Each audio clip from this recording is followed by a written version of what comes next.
Hey guys, it's Sylvia from wigstoppers.com. I lost the first part of this video, so I did a highlight and a low light.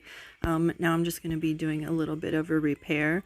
So the highlights, low lights in there, really nice. Now I just noticed a little bit of a bald spot, so it's not too bad, but if you look closely here and there, I'm going to add about like 10 or 20 hairs in there, depending on how easy it will be for me.